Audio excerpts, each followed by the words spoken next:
বিসমিল্লাহির রহমানির রহিম। আসসালামু আলাইকুম। কেমন আছেন সবাই? আশা করি যে যেখান থেকে আজকে আমার ব্লগটি দেখতেছেন আল্লাহর রহমতে সবাই ভালো আছেন, সুস্থ আছেন। আলহামদুলিল্লাহ, আমরাও ভালো আছি, সুস্থ আছি। প্রতিদিনের মতো আজকে নতুন আরও একটি ব্লগ নিয়ে আপনাদের মাঝে হাজির হয়েছি। আজকের দুপুরের জন্য রান্না করেছি সাদা পোলাও আর চিকেনের ড্রামস্টিক ভুনা করেছি। সিম্পল রান্না করেছি আজকে। আগের কিছু রান্না করা ছিল, তাই ভাবলাম বেশি রান্না না করে সিম্পল রান্না করি। বাচ্চারা যেহেতু চিকেনের ড্রামস্টিক পছন্দ করে, তাই ভুনা করেছি। আর আগের মতো বাচ্চারা এখন আর চিকেনের ড্রামস্টিক খেতে চায় না, লেগ ওইভাবে খেতে চায় না। আগে যেভাবে খুব বেশি পছন্দ করতো, এখন ওইভাবে খুব বেশি পছন্দ করে না। আর ভাবলাম সাদা পোলাও করে নেই। আমার ঘরে বেরেস্তা নেই, অনেক দিন হয়েছে বেরেস্তা শেষ হয়ে গিয়েছে। পেঁয়াজের বেরেস্তা করতে হবে, করে রাখবো ফ্রি হলে। নাইম আজকে একটা কাজ বাড়িয়ে ফেলেছে। শোকেসের সামনে চেয়ার নিয়ে ও খেলা করতেছিল। হঠাৎ করে চেয়ারটা লেগে যায় শোকেসের যে গ্লাসে লেগে গ্লাস ফেটে যায়। আর বাচ্চারা তো গড়ে, নাইম নাদিম গড়ে আছে, ওরা তো ছোটো। হঠাৎ করে যদি হাত দিয়ে দেয় তাহলে হাত কেটে যাবে। তাই আমি ফুল পেপার দিয়ে, প্রথমে ভেবেছিলাম ফুল পেপার দিয়ে রাখবো। ফুল পেপার এনাফ নেই, তাই ফুল পেপার যেটুকু ছিল এটুকু দিয়ে ক্লিং ফিল্ম নিয়ে এসেছি। ক্লিং ফিল্ম দিয়ে আমি এইভাবে পেঁচিয়ে রেখেছি যাতে বাচ্চারা হাত না দেয়। হাত দিলে তো কেটে ফেলবে। গ্লাস ভেঙে গিয়েছে এক সাইডের, এটা ঠিক করে নেব। ঠিক করব, লোকজন এনে দেখাতে হবে, নতুন গ্লাস লাগাতে হবে। আর এখানে আমি ফ্রুট সালাদ বানাবো। কয়েক ধরনের ফ্রুটস নিয়েছি, আঙ্গুর নিয়েছি, আম নিয়েছি, স্ট্রবেরি নিয়েছি আর পেয়ার নিয়েছি। ধনিয়া পাতা আর শুকনা মরিচ পুড়িয়ে নিয়েছি, লবণ দিয়ে দিতেছি, মিক্স করে খাবো। ঠান্ডার দিনে কিন্তু ফ্রুটস খেতে ভালো লাগে না, ফ্রুটস খেলে মনে হয় আরও ঠান্ডা লাগে। তাই মাঝে মধ্যে আমি এইভাবে ফ্রুট সালাদ বানিয়ে থাকি। ফ্রুট সালাদ খেতে কিন্তু বেশ ভালো লাগে। সবসময় এইভাবে ফ্রুট সালাদ করে খেতে পারি না, মাঝে মধ্যে খেয়ে থাকি, বেশ ভালো লাগে খেতে। আমার মেয়েরা তো খুবই পছন্দ করেছে, খেয়েছে, হাজব্যান্ডও খেয়েছেন, মোটামুটি সবাই আমরা খেয়েছি। ঠান্ডার দিনে যাদের ফ্রুটস খেতে ভালো লাগে না, এইভাবে ফ্রুট সালাদ বানিয়ে খাবেন। আমি আপনাদেরকে বলতেছি, আমি নিজেই ওইভাবে সময় পাই না করার, করতে পারলে খুবই ভালো লাগে খেতে। আমি কিচেন মপ দিয়ে নিতেছি। কিচেন মপ দেইনি 2 দিন হয়ে গিয়েছে, ভাবলাম আজকে মপ দিয়ে নেই। 2 দিন মপ না দেওয়ায় অনেক ময়লা হয়ে গিয়েছে কিচেন ফ্লোর, তাই মপ দিয়ে নিতেছি। আমি যখন মপ দেই তখন আমি ফেয়ারি লিকুইড যেইটা, এইটা দিয়ে মপ দেই। আমি ফেয়ারি লিকুইড কিচেনের সব কিছুতে ব্যবহার করি। আপনি যদি ভিডিও দেখেন আর লাইক না দিয়ে থাকেন তাহলে একটি লাইক দিয়ে দেবেন। যদি নতুন হয়ে থাকেন আমার চ্যানেলটি সাবস্ক্রাইব করবেন। যারা সাবস্ক্রাইব করেছেন আপনাদেরকে অসংখ্য অসংখ্য ধন্যবাদ।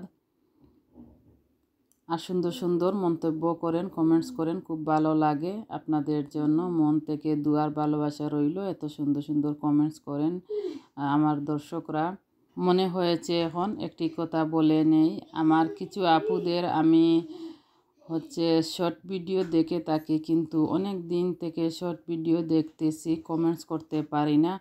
রুকসানা আপুর শর্ট ভিডিওগুলো দেখি, কমেন্টস করতে পারি না। আমি যাদের শর্ট ভিডিও দেখি কারো ভিডিওতে আমি কমেন্টস করতে পারি না। তারপরে cooks and blogs, Shahnaz cooks and blogs আপুর শর্ট দেখি, আরও অনেক আপুর শর্ট ভিডিওগুলো দেখি, কিন্তু আমি কমেন্টস করতে পারি না, কেন জানি না। আজকে আমি কিচেনের ক্যাবিনেট, এক সাইডের ক্যাবিনেট ক্লিন করেছি, যে সাইডে আমি মশলা রাখি। মশলার জারগুলো আগের ক্লিন করা ছিল, একটু কাপড় দিয়ে উপর থেকে পরিষ্কার করে নিয়েছি। ডাস্ট পড়ে যায় কয়েকদিন পরে পরে না ক্লিন করলে। আর এখানে আমি কিছু জারগুলার মধ্যে, যেগুলার মধ্যে আগে মশলা রাখা ছিল তো ছিল, আর শুকনা কিছু মশলা আমি রেখেছি গরম মশলা গুলো আমি রেখেছি, ডালচিনি, তেজপাতা কিছু রাখা ছিল। ভাবলাম যখন বাহির করেছি তাহলে একবারে ফুল করে রেখে দেই, তা জারের মধ্যে যদি রেখে দিই তো অনেক দিন যাবে। আর এলাচ, লবঙ্গ, তারপরে গোলমরিচ এগুলা তো সব খাবারে দেয়া যায় না। জারগুলা রেখেছি, রেখে বাকি যে মশলার জিনিসগুলা আছে এগুলাও রাখতেছি। এইখানে আমি এই যে ক্যাবিনেটের এই শেলফে আমি আমার মশলার যাবতীয় যে জিনিসগুলো আছে সবগুলা আমি রেখে দেই একসাথে, যাতে পেতে আমার একটু সহজ হয়, খুঁজতে না হয়।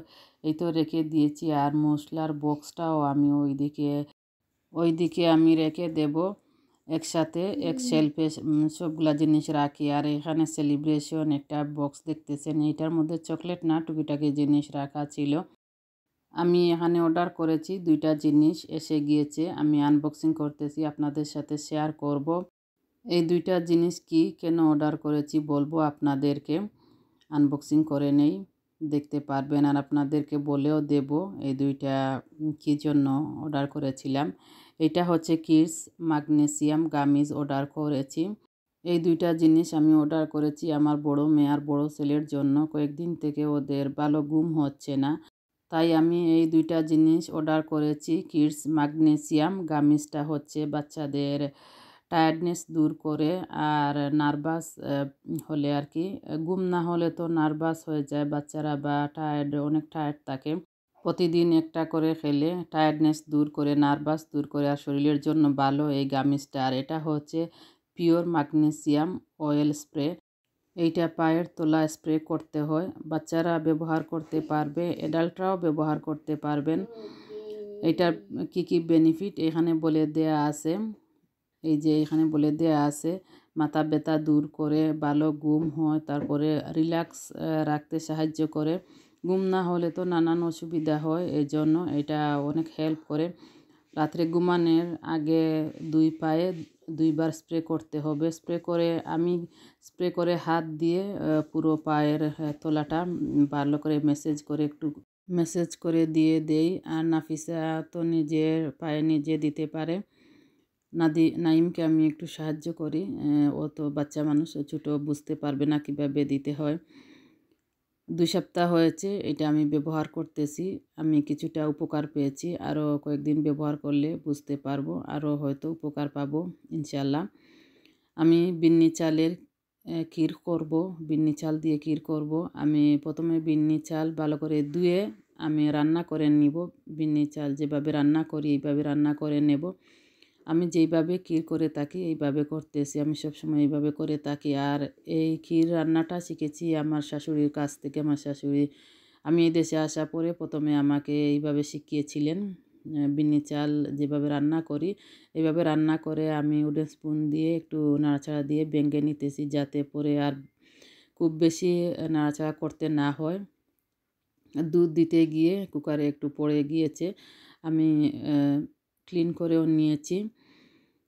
প্রথমে রান্না করে নিয়ে তারপরে একটু ভেঙে নিয়েছি, যাতে পরে আবার ভালো করে ঘুটনি দিয়ে না গুটাতে হয়, কম সময়ের মধ্যে হয়ে যায়। আমি এইভাবে করে থাকি। এখন আমি গুড় দিয়ে দিতেছি। গুড় আমি প্রথমে কিছুটা দিয়েছি, পরে আবারও দিয়েছি গুড়। আর এখানে নারকেল দিয়ে দিতেছি, শুকনো নারকেলের গুঁড়া যেটা দিয়ে দিতেছি। আম্মাকেও দেব, এই জন্য নারকেলের গুঁড়া দিয়ে করতেছি, কারণ যদি ফ্রেশ নারকেল দিয়ে করি তাহলে আম্মা খেতে পারবেন না। আম্মা একটু শক্ত কোনো কিছু খেতে পারেন না। আর আমার নাইমও পছন্দ করে না। ফ্রেশ নারকেল যদি ছোটো ছোটো করে টুকরো করে কেটে দেই, এইভাবে পছন্দ করে না। গুঁড়া যদি দিয়ে থাকি তাহলে ভালো হয় বাচ্চাদের জন্য, আর আম্মার জন্য খুবই ভালো গুঁড়া নারকেলটা। ক্ষীর হয়ে গিয়েছে। আর আমি ক্ষীরের মধ্যে পানি দেই না, শুধু দুধ দিয়ে করি, এত মজা হয় খেতে। যারা আমার হাতের ক্ষীর খেয়েছেন সবাই বলেন আমার হাতের ক্ষীর নাকি অন্যদের থেকে একটু আলাদা। অনেকে জিজ্ঞেস করেন আমার ক্ষীর অন্যদের থেকে কেন এত মজা হয়, আলাদা কেন খেতে লাগে। আমি বলে দিয়েছি অনেকজনকে যে আমি পানি দেই না, আমি শুধু দুধ দিয়ে করি, এই জন্য এত মজা হয়। এক এক করে আমি সবাইকে দিয়ে দেবো আর বাটির মধ্যে নিয়ে নিতেছি, নিয়ে একটু অপেক্ষা করব যাতে ঠান্ডা হয়, ঠান্ডা হওয়া পরে খাবো, গরম তো খাওয়া যাবে না।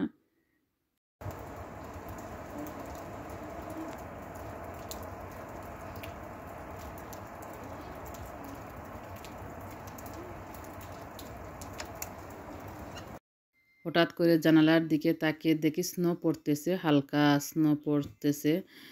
কিছুক্ষণ ধরে স্নো পড়তেছে, এই যে একটু সাদা সাদা হয়ে গিয়েছে ফ্লোর, দেখতে পারতেছেন।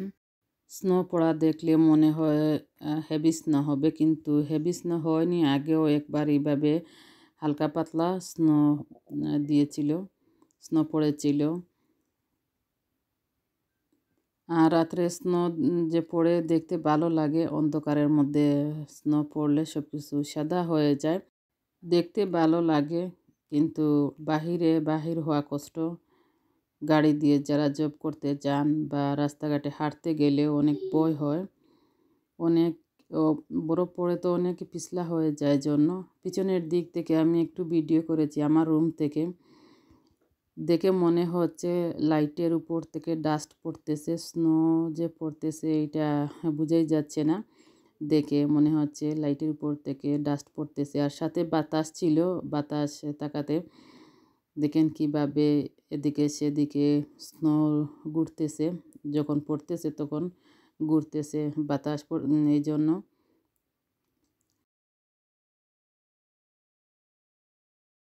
আর এই কয়েকদিন থেকে প্রচণ্ড ঠান্ডা পড়েছে। বাচ্চাদের স্কুল হলিডে, বাহিরে কোথাও যেতে মন চাচ্ছে না, ভালো লাগতেছে না, প্রচণ্ড ঠান্ডা। এর জন্য ঠান্ডার মধ্যে বেড়াতে ভালো লাগে না, বাহিরে যেতেও ভালো লাগে না। আগে যেতাম, কিন্তু এখন আর ওইভাবে ভালো লাগে না ঠান্ডার মধ্যে তেমন বাহির হতে।